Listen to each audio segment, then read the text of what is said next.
The morning my daughter-in-law called to suggest I voluntarily relocate from the home Raymond and I built in 1987, I was sitting at the kitchen table with my accounting notebook open in my lap.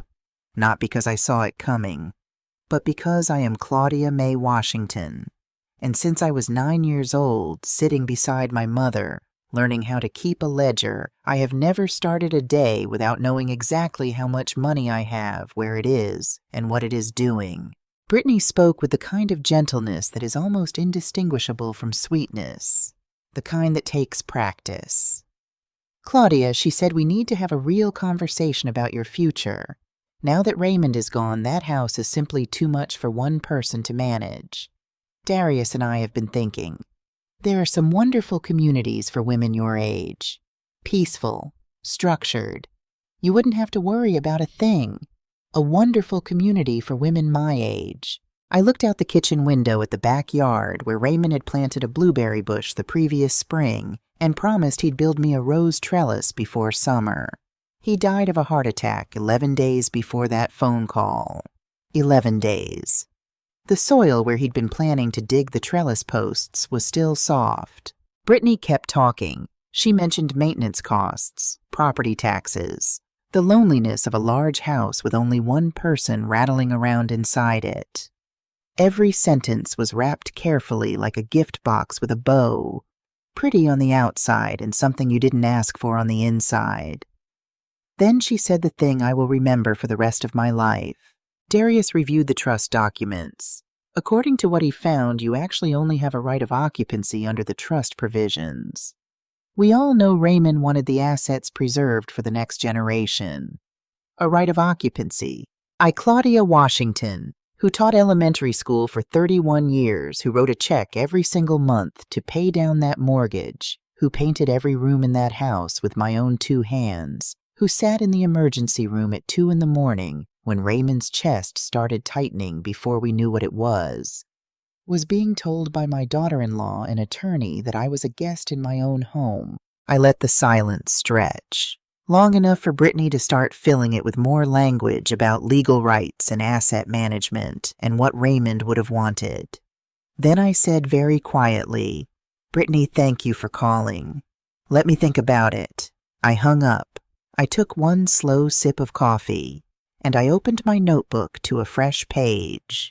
What Brittany did not know, what perhaps no one in the Washington family truly understood, was that Raymond had spoken to me about this possibility 3 years before he died. Not because he knew when he would go, but because Raymond Harold Washington, a man who had spent 40 years reading soil conditions before laying a single foundation, had felt the ground shifting beneath his family long before anyone else noticed the cracks.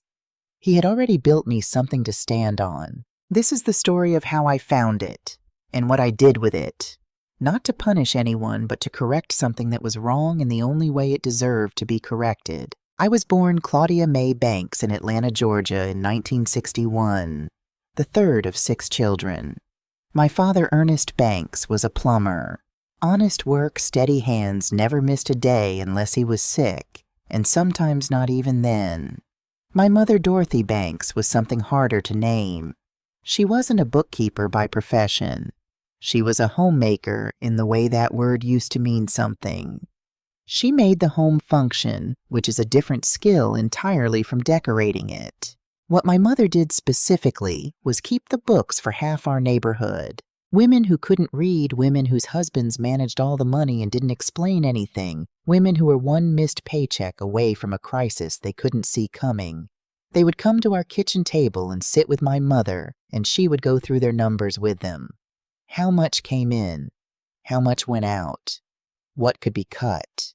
What absolutely could not? She had a handwriting so neat it looked typeset, and she moved through a ledger the way some people move through scripture, with reverence, and with the understanding that the truth on those pages mattered. "Money is not a man's subject or a woman's subject," she used to say, pressing the tip of her pen to a column of figures without looking up. "Money is a subject for people with good sense.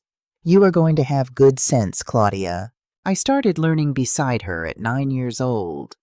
By the time I was 12, I could reconcile a household ledger faster than she could. At 19, I enrolled in a basic accounting course at the local community college. Paid for it myself by working weekends at a laundromat 2 bus stops from home. Not because I wanted to be an accountant, but because my mother's voice lived inside me and I had taken her meaning seriously. A woman who understands her own finances is a woman no one can make helpless. That is the kind of woman I was when I met Raymond Washington. I met him in the fall of 1979 at a church social I attended only because my younger sister Loretta refused to go alone and had a gift for making refusal feel more exhausting than agreement. Raymond was 27. He had started a small construction company the year before with his best friend Terrence Boyd. 2 men, a truck, and enough ambition to outwork the doubt. He was not movie handsome. He was the kind of man whose face you had to look at more than once before you understood it. Broad forehead, serious eyes, hands that were permanently rough no matter how recently he'd washed them. The hands of someone who built things and didn't apologize for it. What I noticed first, before anything else, was that he was listening to someone talk. Really listening in the way that had become rare enough to be remarkable. An older man was explaining something about a job site, and Raymond was nodding with his whole body, not the polite half-nod of a man waiting for his turn to speak. I thought that is a man who pays attention. We talked for 2 hours that night. He walked me to Loretta's car and asked if he could call me. I said yes. He called the next morning, which was either bold or impatient, and I decided to think of it as bold. We married in the summer of 1981. In 1984, our son Darius was born, our only child, though not for lack of wanting. There was a loss the year before that we did not speak of, often a grief that lived quietly in the space between us for a long time before it softened into something we could carry instead of something that carried us. Darius came into the world 7 weeks early and spent his first month in the NICU. And Raymond sat in that hospital with me every single night, sleeping in a chair that was not built for sleeping, eating whatever I told him to eat, not once suggesting there was somewhere else he needed to be. In 1987, we bought the house in Decatur. 3 bedrooms, a small yard, a front porch that got afternoon shade in summer. We paid $94,000 for it, which required every dollar we had saved, and a mortgage payment that was for the first several years genuinely frightening. Raymond promised he would build me a porch swing when the finances loosened up. He installed it in 1991. It is still there. I looked at it this morning. Let me be clear about something because it matters to everything that follows. I taught elementary school for 31 years. 3rd grade mostly, with a few years in 2nd. I retired in 2015 with a teacher's pension of $2,340 a month. Not lavish, but solid and dependable, which is the best thing a pension can be. Raymond built Washington and Boyd Construction from 2 men and a truck into a mid-size firm specializing in residential and commercial work across the greater Atlanta area. By 2010, the company was generating roughly $1.8 million in annual revenue. We were not wealthy in the way that word tends to conjure images. We were something I consider more durable, stable. No debt we didn't understand. No spending that outpaced our earning. No financial decision made without both of us knowing exactly what it was and why. Every single month for the length of our marriage. Raymond and I sat down together for what we called our 30-minute meeting. Kitchen table after dinner coffee going cold because we kept forgetting to drink it. We looked at what had come in, what had gone out, what we were saving toward, and at what pace. It was not romantic. It was not exciting. It was the single most important habit of our marriage, and I say that knowing we had many good habits. Once a year we met with Harold Simmons, the attorney who handled Raymond's business affairs, to review our estate documents. Wills, beneficiary designations, property titles. I sat in every one of those meetings. I read every document placed in front of me before I signed it. Raymond would not have wanted it any other way, and neither would I. This is the detail Brittany had calculated incorrectly. She had looked at me, a 63-year-old retired school teacher, gray-haired, soft-spoken someone who brought sweet potato pie to every family gathering and called everyone baby when she meant it. And she had seen a woman who did not understand her own finances. She was looking at the wrong woman entirely. Darius grew up loved. I want to say that plainly because it is true, and because what came later could make it sound otherwise. He was a bright, gentle boy who made friends easily and trusted people perhaps a little too readily. Raymond and I were not perfect parents. No one is. But our particular failure, if I had to name it, was that we gave him a life without enough friction. We had both grown up navigating real hardship, and we overcorrected. We smoothed too many things over. We solved too many problems before he had the chance to develop the muscle for solving them himself. He was 38 years old when Raymond died. Successful by most measures. A good job, a nice apartment before the marriage, a warm manner that people responded to. But there was still underneath all of it a certain quality I can only describe as unfinished. A place where the backbone should have been, that was still soft. He met Brittany Holloway at a legal conference in Atlanta in 2010. She had graduated from Emory Law School with a concentration in real estate and trust law. She was sharp polished and had the kind of confidence that fills a room efficiently without waste. I remember the first dinner we had together, the four of us at our kitchen table in Decatur. Brittany was pleasant in the way that a very intelligent person is pleasant when they are also assessing. She asked about the neighborhood, about the house, about how long we had lived there. The questions were friendly, but the eyes behind the questions were calculating square footage. After Darius and Brittany left that night, I sat with Raymond at the kitchen table while he finished his coffee. "Raymond," I said, "do you mind if I say something honest?" "You never ask permission for that," he said. "Brittany looks at this house the way a real estate agent looks at a listing." He was quiet for a moment, the particular quiet Raymond went into when he was thinking something through rather than just reacting to it. "I noticed that too," he said. "Darius didn't." "No," he said. "He didn't. We didn't say anything more about it that night. We didn't need to." Raymond was already doing what Raymond always did when he sensed unstable ground. He was thinking about the foundation. In the 5 years before Raymond died, Brittany began asking different kinds of questions at family dinners. She asked about Raymond's retirement plans, whether the house was fully paid off, how the business was structured, what our investment situation looked like. The questions were always casual, always embedded in conversation, never blunt enough to call out directly.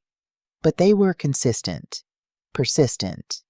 And they always circled back to the same gravitational center. What happens to all of this when Raymond is gone? Raymond answered everything pleasantly and revealed nothing. He had a gift for that, speaking at length while saying very little of substance. It was one of the things that made him a good businessman and an occasionally maddening husband. What I did not know until much later was that he had been writing those questions down. Every single one of them in a small blue notebook he kept in the locked bottom drawer of his study desk. The date, the context, the exact wording of what Brittany had asked, and his response. 47 entries over 5 years. 3 months before he died, Raymond called me into his study after dinner. He closed the door behind us, something he almost never did. He sat down across from me and placed a brown envelope on the desk between us. "Claudia," he said, "if I go before you do." "Raymond, let me say it. I've spoken with Harold. Everything is arranged. You will not be left without. But you need to know what you have. Not hear it from someone else, not have it explained to you after the fact. You need to know it for yourself." He pushed the envelope toward me. Inside was a handwritten list. Account numbers, phone contacts, passwords, the names of people he trusted, and exactly why he trusted each of them. Paper-clipped to the front was a single index card in Raymond's handwriting. "Do not sign anything for 60 days.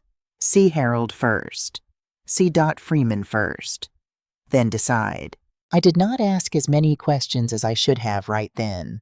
I was looking at my husband across a desk at 8 o'clock on a Tuesday evening, and something in his face made the questions feel less urgent than the moment itself. I took the envelope. I told him I understood. I promised. 3 months later, Raymond died of a heart attack at 6 in the morning. He was standing in our kitchen making coffee. The paramedic said he likely felt very little, that it was fast. I have chosen to believe that. It is the most useful thing I can do with it. The blueberry bush in the backyard is leafing out now the way it does every spring. The rose trellis is still unbuilt. But Raymond left me something better than a trellis. He left me a map, and 11 days after we buried him, my daughter-in-law called to tell me I was a guest in my own house. She had no idea I had already started reading it. Raymond Washington's funeral was held on a Saturday morning at First Ebenezer Baptist Church, where we had been members for 26 years. The sanctuary was full. I had expected people. Raymond knew everyone, and everyone who knew him liked him. But I had not expected this many. Colleagues from the construction industry, clients going back 15 years, neighbors from our street in Decatur, parents of children I had taught in 3rd grade who had heard through the church grapevine and come anyway. People were standing along the back wall and out into the corridor. Pastor Ellington spoke for 20 minutes. He talked about Raymond as a builder, not just of structures, but of things that held. He said Raymond Washington understood that the most important work is the work nobody sees. The foundation, the frame, the things underneath that make everything above ground possible. I stood straight through the entire service. I wore black, my hair pinned up the way Raymond liked it, a white handkerchief folded in my left hand that I did not use. Not because I was not grieving. I was grieving in a way that felt geological. Deep and slow and massive, the kind of grief that does not express itself in tears so much as in the changed weight of every ordinary moment. But I was also aware in some precise and watchful part of myself that I was being observed, and I was not ready to be seen as diminished. Brittany sat to Darius's left throughout the service. At some point during Pastor Ellington's remarks, I noticed her looking at her phone. Not the way people check messages, a quick glance and away. She was looking at it with the focused attention of someone waiting for a specific piece of information to arrive. I filed that away. I file most things away. It is a habit my mother built in me at the kitchen table, and it has rarely failed me. The call came on a Tuesday morning 11 days after we buried Raymond. Brittany did not come to the house. I have thought about that choice since, and I believe it was deliberate. A phone call can be ended. A conversation held in someone's kitchen, in the kitchen of the woman you are asking to leave, is harder to walk away from without the weight of what you are doing becoming visible in your body. Claudia, she said, I think it's time we had a real practical conversation about your situation. She had prepared this. I could hear the structure of it. The way each point connected to the next, the way the language was chosen to sound like concern rather than pressure. She talked about the size of the house, about maintenance and property taxes, and the particular vulnerability of an older woman living alone in a large home. She mentioned senior communities in the suburbs. She had even done some research, she said, and there were some very nice ones. I let her talk. Then she said Darius reviewed the trust paperwork. According to what he found, you actually only have a right of occupancy under the trust provisions. The assets are structured to pass to the next generation. We want to make sure you're taken care of, but we also need to be realistic about what you're actually entitled to. I held the phone away from my ear for a moment. Through the kitchen window, I could see the blueberry bush Raymond had planted. The leaves were coming in. Brittany, I said, and I kept my voice very even. You just told me I have a right of occupancy in my own home. That's what the documents suggest. You specialize in real estate and trust law. You know the difference between a right of occupancy and joint ownership. A pause, longer than the one before it. That's why we want to get clarity on this early before... Thank you for calling, I said. Let me think about it. I hung up, refilled my coffee, sat back down at the kitchen table and opened my notebook to a clean page. I wrote day 11. Brittany called. Right of occupancy. She has read something, or she is guessing. Either way, she is moving. See Harold today. Harold Simmons has had his office in Buckhead since 1985. He is a small, precise man. Gold-rimmed glasses, brown suit, the kind of person you would walk past in a grocery store without a second look and spend the rest of your life being grateful you hired. Raymond had worked with him for over 2 decades. I sat across from his desk and told him what Brittany had said. He listened without interrupting. When I finished, he took off his glasses, cleaned them with the small cloth he kept in his breast pocket, and put them back on. Who told her that he said? Her husband. My son.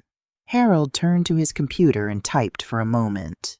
The room was quiet enough that I could hear the keys. Claudia, he said without looking up. I don't know what documents Darius reviewed, but I need to tell you something clearly. You do not have a right of occupancy. You are a co-owner of that house.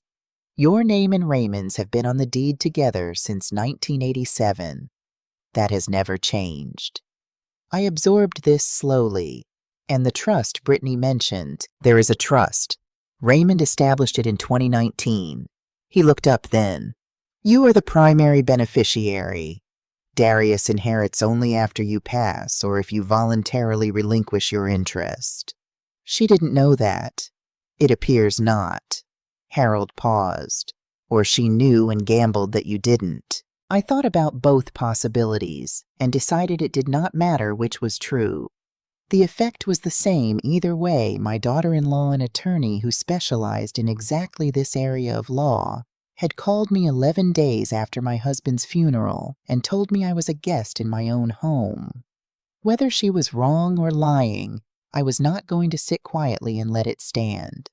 Harold, I said, I need to know everything Raymond left. Not a summary. Everything. He looked at me for a moment. The look of a man deciding how much someone is ready to hear. Raymond gave me instructions, he said. He told me that when he was gone I should tell you this. Claudia, don't open the box in the study cabinet until you've sat with Harold and Dot. What box, he didn't say. He said you would know the cabinet. That evening I stood in the doorway of Raymond's study for the first time since he died. I had avoided this room. The rest of the house I had managed. The kitchen, the bedroom, even his side of the closet, which I had stood in front of one morning and simply breathed for a while before closing the door again. But the study was different. The study was where Raymond went to think, and it still held the particular quality of his concentration, the way a room holds warmth after a fire has gone out. The oak cabinet stood against the far wall, a piece he had salvaged from a renovation job years ago because he said good wood should not be thrown away. I knew exactly which cabinet he meant. The bottom drawer had a small brass lock. The key hung on a hook inside the cabinet above it. I had known it was there for 30 years and had never used it. I unlocked the drawer. Inside was a blue tin box, the kind that originally held Danish butter cookies, the kind every grandmother in America has used at some point to store something that has nothing to do with cookies. I lifted the lid. 3 things inside. The first was a small blue notebook. On the cover in Raymond's handwriting, questions, BHW. Those were Brittany's initials before the marriage. Brittany Holloway, then Washington. I opened it. 47 entries. Dates going back 5 years. Each one recorded a question Brittany had asked at a family gathering or dinner. The date, the setting, the exact words, and Raymond's response. Every question circled the same territory: the house, the business, the retirement accounts, what our plans were, what would happen when Raymond was gone. Reading through them felt like watching someone slowly, patiently, quietly taking measurements of a building they intended to acquire. The second item was a folder. Inside were 3 loan agreements. Formal documents on company letterhead signed by both Raymond and Darius, witnessed and notarized. Loans from Washington and Boyd Construction to Darius Washington personally. The amounts varied. Attached to the front of the folder was a single sheet in Raymond's hand. Total outstanding. Company loans to DW $112,400 principal plus interest as of December 2022. No payments made. I read that twice. $112,400. My son had borrowed that amount from his father's company across 3 separate agreements with formal repayment schedules that had never been honored, and Raymond had said nothing to me. Not one word.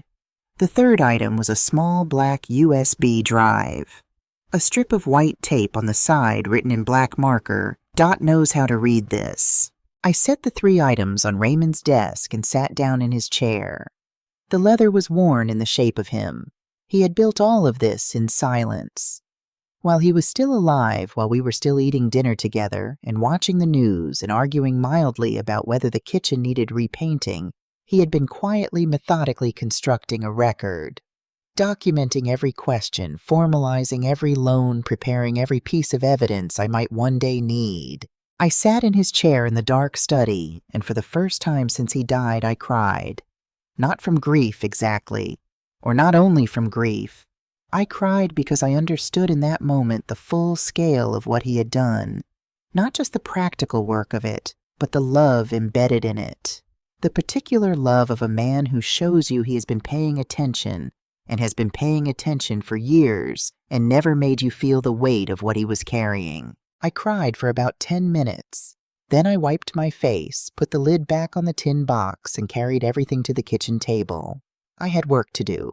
Dorothy Freeman has her accounting office on Auburn Avenue in Sweet Auburn, the historic neighborhood east of downtown Atlanta, where Martin Luther King Jr. was born, and where much of the black business and civic life of the city was rooted for a century. The office is small and so orderly it almost hums. Dot is 60 years old, with silver and black hair cut close to her head, and the kind of directness that some people find uncomfortable, and I have always found restful. She was expecting me. I had called ahead, and she had simply said, "I know why you're calling. Come Thursday morning." When I sat down across from her desk, I placed the USB drive between us. She picked it up, looked at it for a moment, and set it back down. "Raymond sent me a backup copy of this 6 months before he died," she said. I stared at her.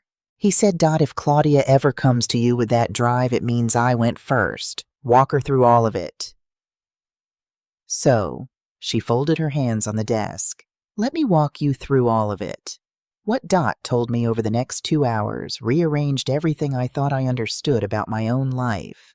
Washington and Boyd Construction was not the modest operation most people assumed it was. In 2015, Raymond and Terrence Boyd had restructured the company completely, separating personal and business assets and placing 60% of the company's equity into a separate trust. The sole beneficiary of that trust, Claudia May Washington. The company had been generating average annual revenue of $2.1 million over the past 5 years. Net profit after expenses and taxes approximately $380,000 per year. A portion of those profits had been flowing on a regular schedule into the trust account in my name. Why didn't he tell me, I asked? My voice came out quieter than I intended. Dot was quiet for a moment before she answered. Because he was concerned that if Darius knew the actual scale of the assets, there would be pressure from inside the family. He wanted you to have time to understand what you had before anyone else had the opportunity to interfere. The 60 days, I said. That's why he said not to sign anything for 60 days. Yes. During that window, no one can compel you to make decisions about the trust without Harold's involvement. It was a buffer he built in deliberately. She opened a bound document and slid it across the desk. The numbers on that first page are something I will remember for the rest of my life. Joint checking and savings accounts, $287,000. Business trust. 60% equity in Washington and Boyd Construction, valued at approximately $1.4 million. The Decatur house, jointly titled, appraised at $520,000. And then a fourth line that stopped my breath entirely. Commercial land parcel, 2.3 acres, Gwinnett County, Georgia. Titled Claudia May Washington. Current appraisal $890,000. The Gwinnett property, I said. Raymond purchased it in 2018. He told you it was a small company investment. Dot's voice was careful. Technically, the company funded the purchase, but the deed was placed in your name personally. Why? She looked at me steadily. Because he told me if everything falls apart, the company, the family, anything, Claudia needs something that is only hers, something no one can reach. That land is what he bought you, not the family, you. I looked at the total at the bottom of the page. Approximately $3.1 million. Brittany had called me 11 days after Raymond's funeral to tell me I had a right of occupancy in my own home. While I was sitting in this office looking at a document that placed $3.1 million in assets under my control, most of which she did not know existed, and none of which she could touch without my agreement. I sat with that for a long moment. Then I called Loretta. I sat in my car outside Dot's office for 20 minutes before I turned the key. The afternoon was warm, the kind of Atlanta afternoon that gets into your bones. I called my sister. Loretta, I said when she picked up, I need you to listen. I'm listening. I told her everything. The phone call from Brittany, Harold's office, the blue tin box in Raymond's study, everything Dot had just shown me. Loretta is the kind of person who listens without filling silences, which is rarer than it sounds and more valuable than most people realize. She let me finish completely before she spoke. "What do you want to do?" she said. "I want to correct something that is wrong," I said. Legally. Carefully. The way Raymond would have done it.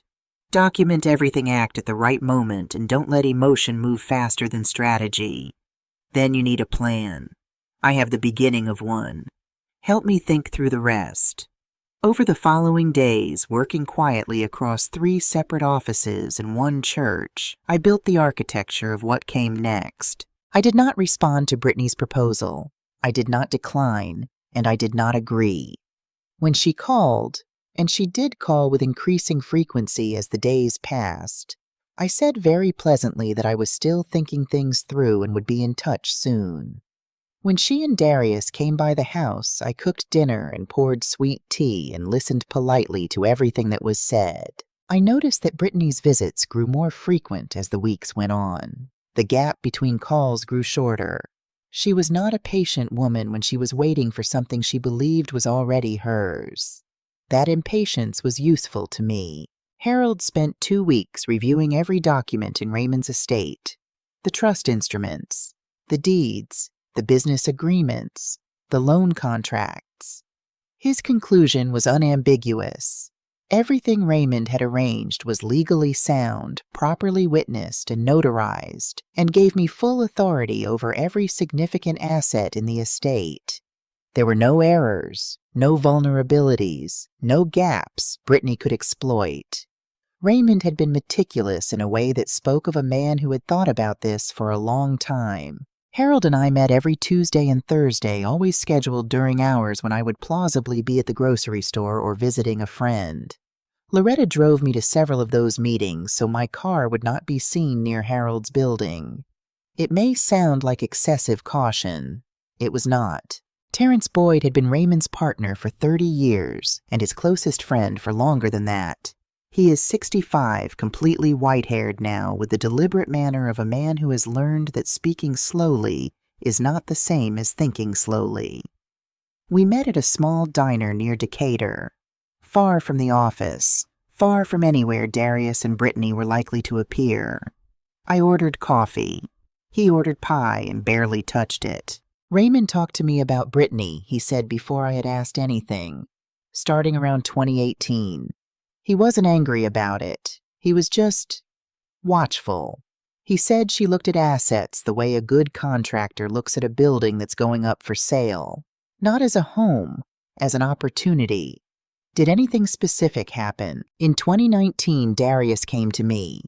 Terrence paused, pressing his fork into the untouched pie. Not to Raymond, to me. He asked about the possibility of buying out Raymond's share of the company.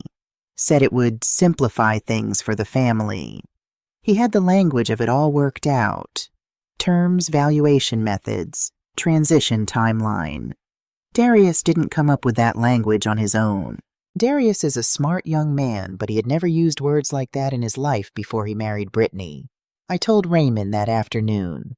He looked up at me. That's when Raymond restructured the trust. He reached into his jacket pocket and produced 2 envelopes.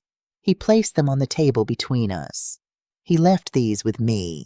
Said if you ever came looking, I should give them to you. The first envelope held a copy of an email chain, printed out dated 2021, between Brittany and a law firm in Midtown Atlanta specializing in trust litigation. The inquiry was framed as hypothetical the way attorneys do when they want plausible distance from the question. It asked about the viability of challenging a trust established by an elderly grantor on grounds of diminished cognitive capacity or undue influence. Raymond had obtained this somehow. I did not ask Terrence how, and he did not offer.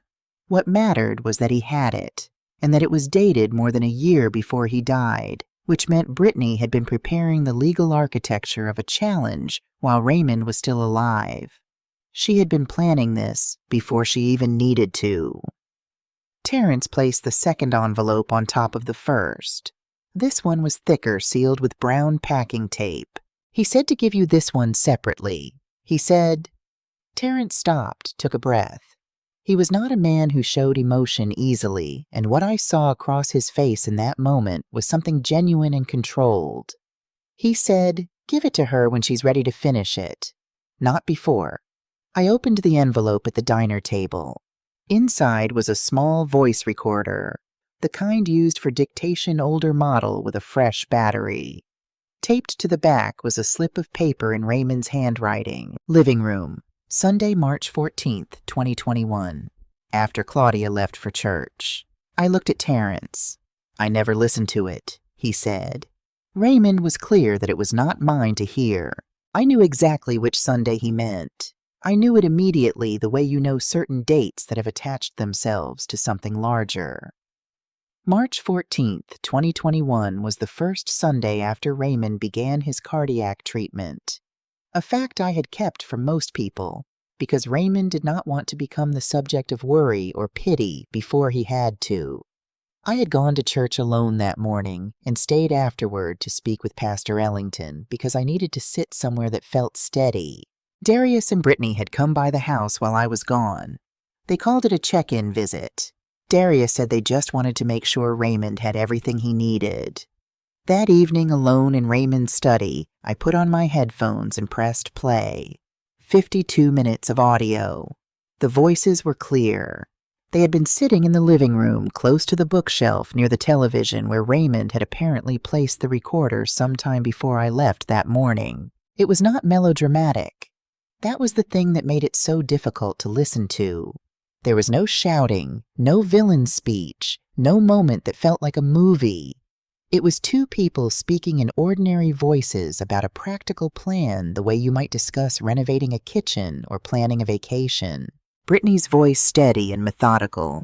We don't need to do anything now. We wait. When Raymond goes, and the doctors are saying his heart is not in good shape, so it won't be long. We approach Claudia carefully, concerned, loving. We talk about how the house is too big for one person, how she deserves to be somewhere easier to manage. We give her time to feel like it's her decision. And if she doesn't go willingly, then we look at the trust documents. There's enough ambiguity in how a layperson might read them that she might not even realize what she actually owns. We start with that. And if she does realize, a pause. Then we file a challenge. Undue influence. Diminished capacity. She's 63, she taught 3rd grade. She's never managed a significant financial portfolio in her life. We make the case that Raymond was influenced by an unreasonable attachment to a spouse over his own son and grandchildren. A pause. Courts have accepted less. Then Darius's voice quieter. Mom won't understand any of this. And Brittany, she doesn't need to understand it. She just needs to sign. I pressed stop. I sat in Raymond's chair in the dark, my hands flat on his desk for a long time. He had sat in this same chair on a Sunday afternoon in March 2021, and he had listened to his son's wife lay out a plan to remove me from my own home after he was gone. He had not confronted them. He had not called me. He had pressed record, waited until the recording was finished, sealed it in an envelope, and given it to Terrence to hold. Because he understood something. I was only now beginning to fully understand. The right response to that conversation was not anger, it was preparation. Thank you, I thought, sitting in the dark in his chair. You trusted me to handle it when the time came. You didn't try to handle it for me. The next morning I called Harold. I have everything we need, I said. Over the following 2 weeks, Harold and I completed the architecture. Every document was formally organized. The trust instruments, the deed records, the loan agreements, the blue notebook, the email printout, the recording. Everything was notarized, copied, and stored in 3 separate locations: Harold's office, Dot's office, and a fireproof lockbox at First Ebenezer Baptist Church, held by Pastor Ellington. When Harold asked why the church, I told him the truth, because it is the one place in this situation where I am absolutely certain Brittany has never thought to look. Harold also walked me through the risk I needed to prepare for. An undue influence challenge. The argument that Claudia had manipulated an aging man into structuring his estate in her favor was the most likely legal avenue Brittany would pursue. It was a legitimate strategy in trust law, and Brittany knew exactly how to construct one. What she did not know was what we had to counter it: 23 documented meetings between Raymond and Harold over 5 years each, with detailed notes. A psychological evaluation Raymond had commissioned independently in 2020, confirming full cognitive capacity. 47 entries in the blue notebook, each one demonstrating a man with precise memory, deliberate intention, and very specific reasons for every decision he had made. And 52 minutes of audio in which Brittany herself had explained in her own voice exactly why she had believed none of this was coming. By the end of week 6, I was ready. Brittany did not know that yet, but she was about to find out. On the 35th day after Raymond's funeral, Brittany came to the house without calling first. It was a Tuesday afternoon. I was in the kitchen making a grocery list when I heard the car in the driveway, then the sound of heels on the front steps. Quick, purposeful, not the pace of someone dropping by for a visit. I set down my pen before I answered the door. She was dressed the way she always was, sharp blazer, everything fitted, hair perfectly in order. But there was something different in her face that afternoon, a tightness around the eyes that I recognized as controlled impatience. I had seen it in parents at school conferences, the ones who had already decided what they wanted and were running out of tolerance for the process of getting there. "Claudia," she said, stepping past me into the foyer, "I think we've reached the point where we really need a decision. I can't keep things in limbo like this. Would you like some coffee?" I said. "I don't need coffee. I need to know your timeline." I led her into the kitchen anyway and put the kettle on because it gave me something to do with my hands, and because the ordinary rhythms of hospitality have a way of shifting the temperature of a difficult conversation. Brittany remained standing. "I've had some calls from a couple of the senior communities," she said. "There's one in Alpharetta that has availability right now, and they won't hold a unit indefinitely. If you're seriously considering..." "Brittany," I said, "how long have I been saying I'm thinking about it?" A pause. 35 days. "And how long did Raymond and I live in this house together?" She pressed her lips together. "That's not..." 42 years. 35 days is not a long time to think about 42 years. She looked at me then with an expression I had not seen from her before. Not the polished calculation I was accustomed to, but something underneath it. Something that looked, if I am honest, like the beginning of worry. Darius is going to come talk to you, she said after a moment. Next week. I'd love to see him, I said and meant it completely. After she left, I called Harold. She came to the house, I said. In person, no notice. She's accelerating. How did she seem? Impatient. And impatient people make mistakes. Are you ready to move to the next stage? Not quite.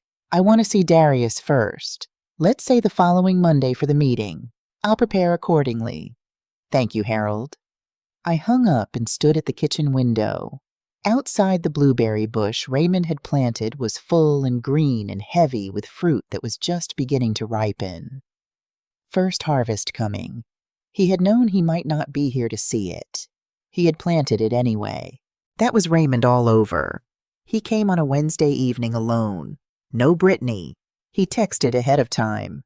Mom, can I come by tonight? Just me. And I replied that I would have dinner ready at 7.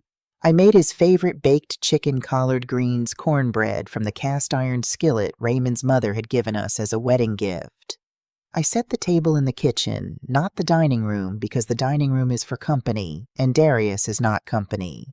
He arrived at 7:05, looking like a man who had spent the drive over rehearsing what he was going to say, and had arrived uncertain whether any of it was right. He is 38 years old, my son. He has Raymond's jawline and my coloring, and a quality that belongs only to himself, a warmth that comes naturally that has always drawn people to him, that I watched Brittany systematically redirect over the years of their marriage, until it was pointing only where she wanted it pointed. We ate first. I have always believed that difficult conversations go better on a full stomach. We talked about small things. His job, a movie he had seen, whether I had called the furnace company yet about the annual service. He ate 2 portions of the collard greens without being asked which is the highest compliment a person can pay them. After dinner, I cleared the plates and refilled his glass of water, and then I sat back down and folded my hands on the table, which is the signal in our family that what comes next is not small talk. He knew it immediately. He set down his glass. Mom, he said.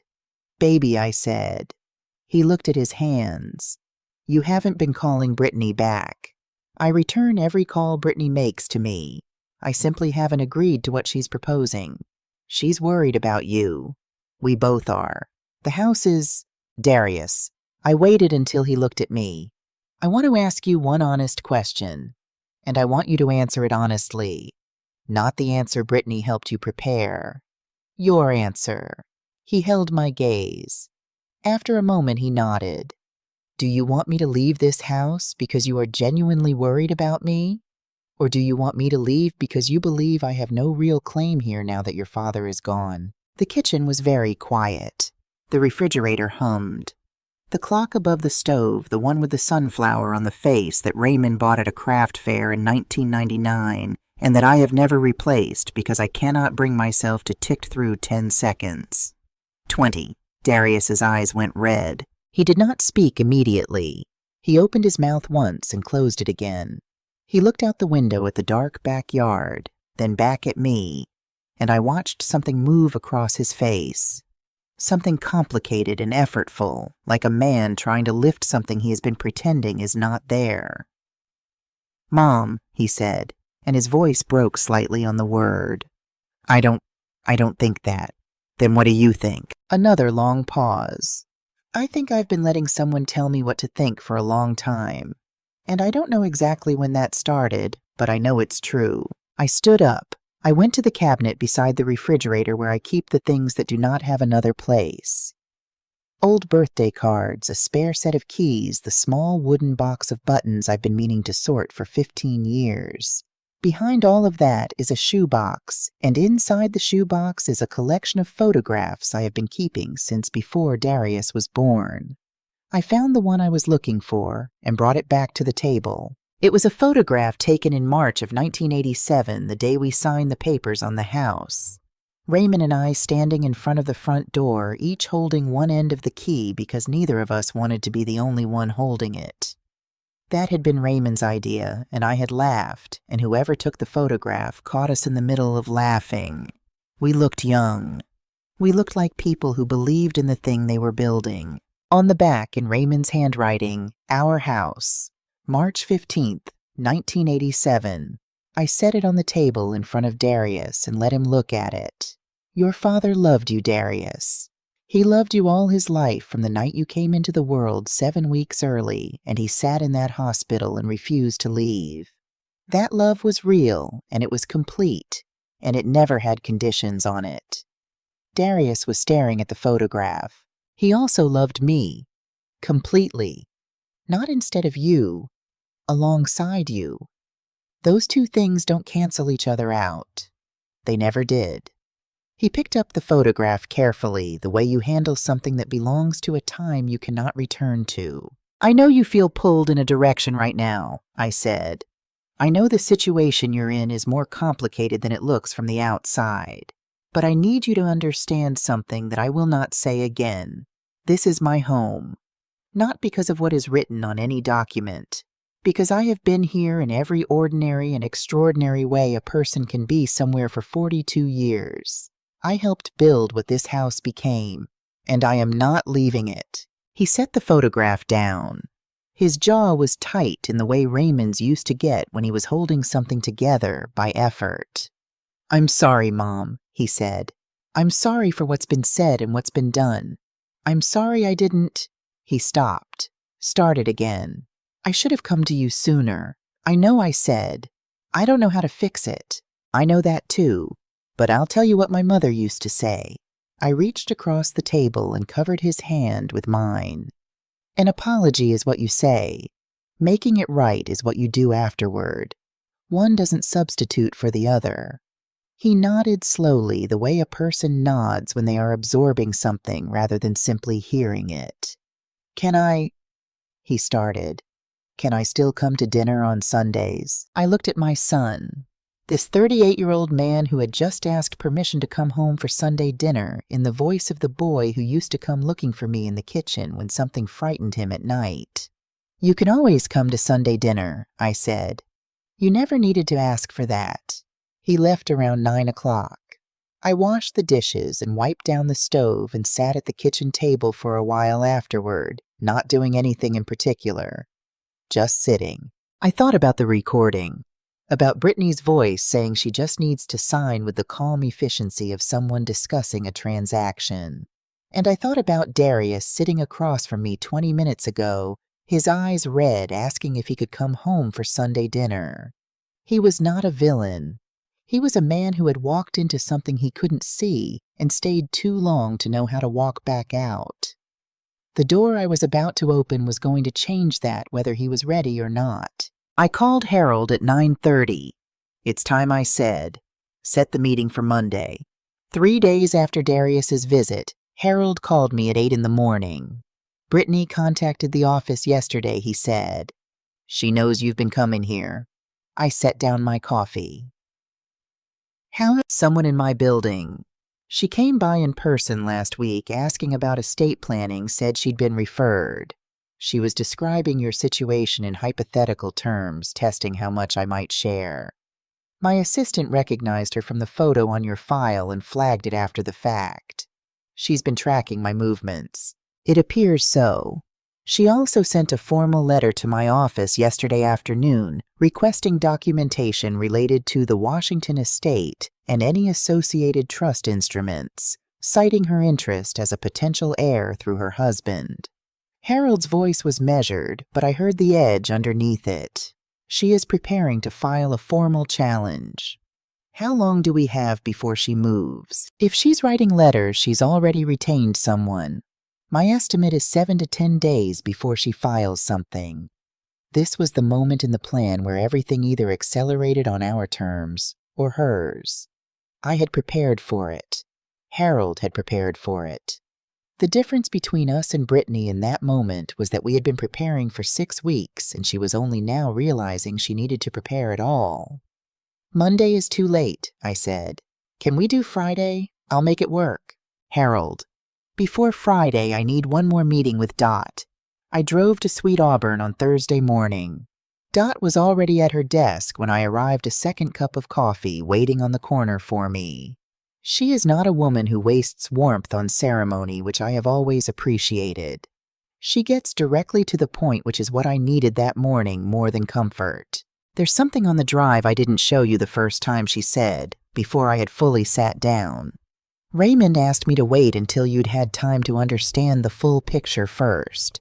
He didn't want you to make any decisions about this piece before you understood everything else. Show me now, I said. She opened a folder on her desk. Physical documents printed and organized in the way she organized everything, with the precision of someone who has built a career on knowing that paperwork does not lie if you know how to read it. In the last 2 years of his life, Raymond asked me to do something specific. He wanted me to monitor the capital structure around the business. Any unusual access attempts, any inquiries about ownership, any financial activity that touched the company in ways that didn't go through him. She slid the first page across the desk. In October of 2021, I found this. A personal loan agreement. $85,000. Darius Washington borrower. First Southern Community Bank lender. Collateral listed equity stake in Washington and Boyd Construction, LLC. I read it twice. The equity stake he listed as collateral, I said. It was never his to pledge. No, it wasn't. Dot set down a second document beside the first, a signature page. The loan required a co-signer with legal standing, someone who could represent that the collateral was valid. I looked at the signature. Brittany Holloway Washington, legal counsel and co-signatory. I put the page down. Outside Dot's window, Auburn Avenue was quiet in the morning light, the old buildings casting long shadows across the sidewalk. She knew, I said. She has a trust law specialty. There is no version of events in which she did not know that equity stake belonged to me, not Darius. She knew, Dot said plainly. Then she signed anyway. Yes. I was quiet for a moment, working through what this meant. Not the legal implications. Harold could map those, and they were significant. But the human architecture of it. She used it to tie him to her, I said. Dot nodded. Think about it from Darius's perspective. He signed a loan using collateral he didn't actually own. That's fraudulent misrepresentation to a lender. If that loan is called and audited, he's personally liable for $85,000 and potentially exposed to criminal fraud charges. He can't leave the marriage without the whole structure collapsing on top of him. Brittany holds the documentation. As long as they're together, she controls whether that story ever gets told. She built a trap, I said, and she built it around my son. That is my assessment, yes. I sat with that for a long moment. I thought about Darius at my kitchen table 3 days ago, asking in his father's voice if he could come home for Sunday dinner. I thought about the recording. She just needs to sign. And I understood now that Brittany had applied that same logic to her own husband. You didn't need someone's will. You just needed their signature on the right document at the right moment, and after that, you had everything you needed. Darius isn't the architect of this, I said. It was not quite a question. I believe he's been a participant, Dot said carefully. But Brittany is the engineer. I stood and walked to the window. The morning light on Auburn Avenue. The history of this neighborhood sitting in every brick. A century of people who had been told they had no claim to what they had built, and who had found ways nonetheless to build it, and hold it, and pass it forward. Dot, I said when I go into that meeting on Friday, I need to be able to give Darius a way out. Not just Brittany a wall to walk into. What are you thinking? The loan. If I step forward as the trust owner, that loan becomes a problem the bank will identify immediately. But if I restructure it, formally through Harold, it becomes a legitimate debt in Darius's name backed by real collateral. He still owes it, but he owes it to me on a real payment schedule with nothing fraudulent in the paperwork. The trap Brittany built disappears. Dot looked at me for a long moment. You're going to pay off his leverage over your son. I'm going to remove it, I said. That's different. She nodded slowly. I'll prepare the documents for Harold." On Wednesday evening, 2 days before the Friday meeting, Loretta called. "Claudia, something happened. You need to know." She told me that a woman named Patricia Hendricks, a friend of Brittany's from the law firm's social circle, had run into Loretta at a grocery store that afternoon and had been asking with the careful casualness of someone who has been briefed on what to ask why Loretta had been seen near Buckhead several times recently. Loretta had said she was doing some shopping. Patricia had nodded pleasantly and moved on. I called Harold the moment Loretta hung up. "I know. She sent a second letter today more aggressive than the first. She is filing the challenge. My best guess is she will move on Monday." A pause. "Friday is now critical. We will not be moving it." "I didn't think you would." Another pause. "Claudia, I want to say something. I've been practicing estate law for 38 years. I've sat across from a lot of people in difficult family situations. What Raymond put together for you, the care he took, the foresight, I want you to know that in 38 years, I haven't seen anything quite like it." I looked out the kitchen window at the blueberry bush in the early dark, the fruit just visible on the branches. "He was a very thorough man," I said. "He was a man who loved his wife." After we hung up, I stood at the window for a while. The night was warm, the neighborhood quiet, the ordinary sounds of Decatur in the evening coming in from outside. A car passing someone's dog, a screen door closing somewhere down the street. I had lived in this house for 42 years. I had painted the bedroom twice and the kitchen 3 times. I had grown tomatoes in the backyard and lost them twice to a late frost, and grown them again the following year. I had watched Darius take his first steps on the living room floor and helped him with his homework at the kitchen table, and sat on the front porch the night he drove away to college and not cried until I was back inside. I had buried Raymond from this house. I had stood at his grave in the January cold and understood for the first time what it means to have a grief too large for words, and I had come home to these rooms and sat in them in the particular silence of a house that holds a different number of people than it did before. No one was moving me out of this house, not because of what any document said, because this was the place where my life had been lived, and I had every right to go on living it here. I was ready. "I've been ready," I said aloud to the empty kitchen since the night I opened that tin box. On Friday morning, I put on the gray suit Raymond always said made me look like I meant business. I called Loretta and asked her to drive me. I ate a good breakfast because my mother always said you think better on a full stomach, and I have never found reason to argue with her. Then I picked up my notebook, picked up my bag, and walked out of my house. To go finish what Raymond had started. Harold's conference room was on the 14th floor of a building in Buckhead, with a view of the Atlanta skyline that Raymond would have studied with the eye of a man who understood what went into making it stand. I arrived early and sat at the head of the table. To my left, Harold in his brown suit, a bound folder in front of him. To my right, Dot, her reading glasses already on her copy of the documentation open to the first page. Across from them at the far end of the table, Terence, his large hands resting quietly on the tabletop, his face giving away nothing. Darius was not there. I had made that a condition when we scheduled the meeting. I told Harold I don't want my son in the room when this happens. He needs to be able to make his own choices afterward without Brittany watching his face while he makes them. Brittany arrived 8 minutes late, which I took as a decision rather than an accident. She came with a man I did not recognize. Younger than Harold Darksuit, the alert posture of someone who bills by the hour and knows it. Her own attorney. She had prepared. She sat across from me and arranged her materials with the efficiency of someone who had done this before.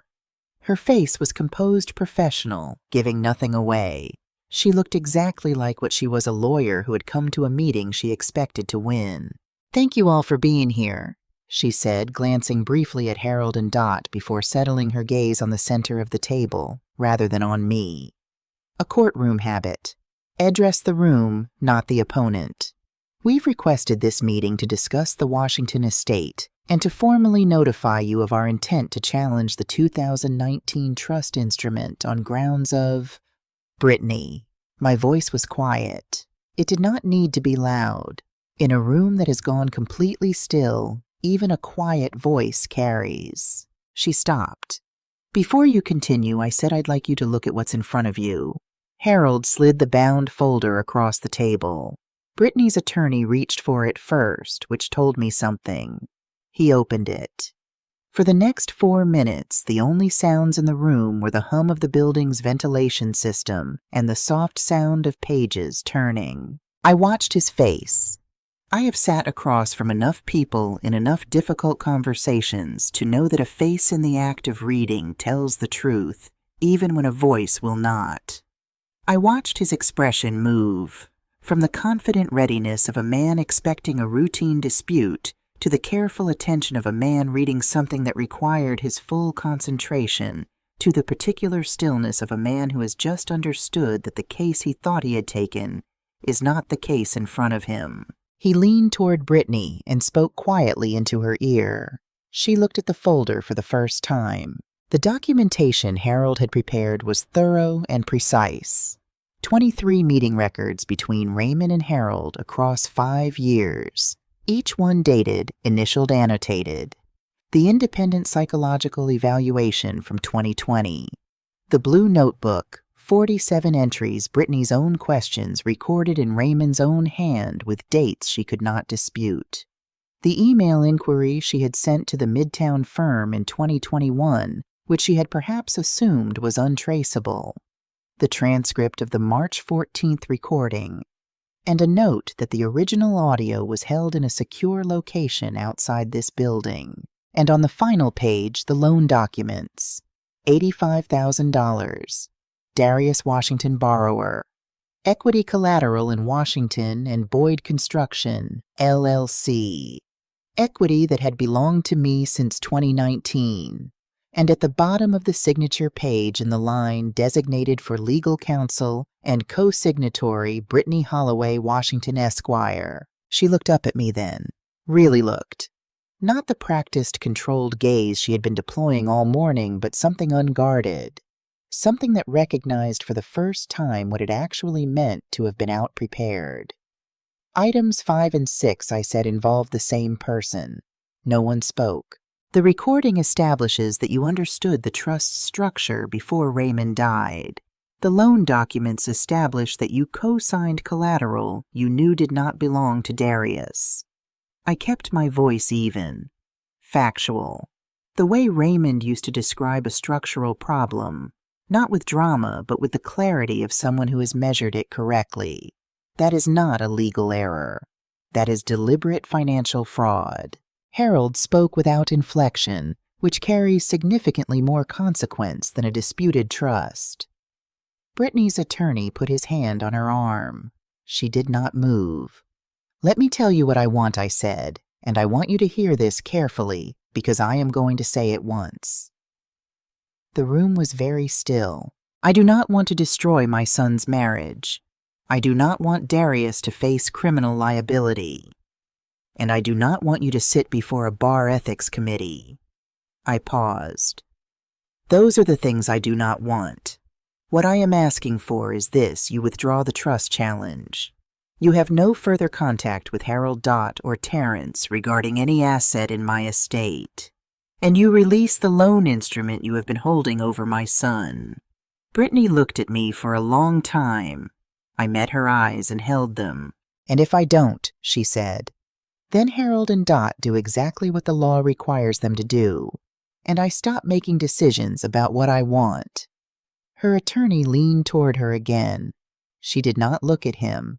She was still looking at me, and what I saw in her face was not anger. It was the recognition of someone who had spent years being the most prepared person in every room she entered and had finally walked into a room where someone had been preparing longer. "We'll need time to confer," her attorney said. "Of course," Harold said. "Mrs. Washington is available for a response by end of business Friday." As Brittany gathered her materials to leave, I stood. "Brittany," she paused at the door. I had thought about what I wanted to say in this moment. I had written several versions of it in my notebook and crossed them all out. What I said in the end was the simplest version, the one that came from the place beyond strategy. I didn't do this to defeat you. I did this because Raymond spent his life building something, and I will not allow it to be taken apart. Not by strangers, and not by family. I held her gaze. If you love Darius the way you say you do, teach him what I should have taught him earlier, that a legacy is not something you inherit. It is something you earn the right to carry forward. She did not answer. She walked out. The door closed behind her. Darius came to the house that night without calling. He appeared on the porch at 8:30, holding 2 cups of coffee from the place on Commerce Drive that Raymond had gone to every Saturday morning for 15 years. He handed me one and sat down beside me on the porch swing. We sat in silence for a while, the way people do when the silence is not empty but full. She told me he said finally, "I know she would. I knew about the loan. He said it the way you say something you have been carrying. I knew what she was doing with it. I didn't know how to get out without. I know I said. That's why I did it the way I did." He turned to look at me. "Mom, the $85,000. You didn't have to." "Darius." I waited until he stopped. "Harold is restructuring the loan. It will be legal, fully collateralized in your name only. You will owe me $85,000 and you will pay it back on a real schedule, and when it's done, it's done. No more rope around your neck." I looked at him. "You also still owe $112,400 to the company, which is now mine, and we'll discuss that payment schedule separately." He let out a breath that sounded like something loosening after a long time held tight. "Why," he said, "after everything. Because you are my son. Because your father would have wanted it. And because—" I paused, finding the right words. "Because I am not interested in winning over you. I am interested in you being free enough to become who you should be." He nodded. His jaw was working. He looked out at the dark yard, at the blueberry bush, at the old porch swing chain that Raymond had oiled every spring. "Can I ask you something?" he said.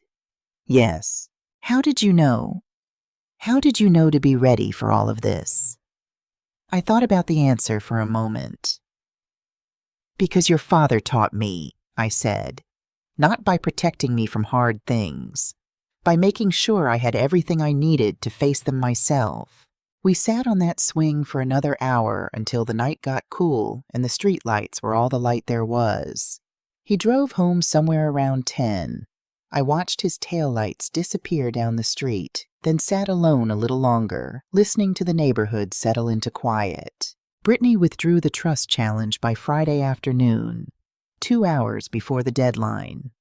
Darius began making payments on both debts the following month without being asked twice. What happened inside that marriage after the meeting, I do not know. I decided not to ask. That is Darius's life to live. Washington and Boyd Construction continues to operate under Terrence Boyd's management with quarterly reports to me and steady, reliable work. The blueberry bush Raymond planted produced its first real harvest. I made jam from it. More than I can eat alone, so I brought jars to Loretta and to Pastor Ellington and to Dot. The land in Gwinnett County is still mine, still waiting. Dot and I have been talking about what it could become. A small resource center for older women navigating financial independence. Not a charity, but a real operation. Financial counseling. Legal basics. The kind of practical knowledge my mother taught me at a kitchen table in Atlanta when I was 9 years old, available to women who never had a table like that to sit at. Raymond built structures. I intend to build the kind of foundation people can stand on. People sometimes ask what this story is really about. I always say the same thing. It is not about the money. The money was important. The documents were important. The legal structure Raymond built across 5 quiet years was important. But none of that is the heart of it. The heart of it is this. Raymond Washington spent decades paying attention. He watched and he recorded and he prepared. Not because he was afraid of his own family, but because he loved me enough to ensure that my future would never depend on anyone's goodwill but my own. He understood that the most dangerous position a person can be in is not poverty. It is dependence on someone who does not have your best interest at heart. He gave me something that no one could take away.